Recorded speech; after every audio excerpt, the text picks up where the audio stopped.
Hello viewers, আসসালামু আলাইকুম। আজকের ভিডিওতে কিভাবে নাম্বার 8 দিয়ে একটি পেঁপে আঁকা যায় সেই ভিডিওটি আপনাদের সাথে শেয়ার করছি।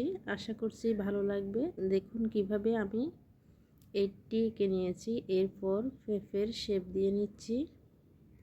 আশা করছি সম্পূর্ণ ভিডিওটি দেখবেন। অবশ্যই আমার চ্যানেলটি ভিজিট করে দেখবেন। বিভিন্ন রকমের এরকম সংখ্যা দিয়ে ভিডিও রয়েছে।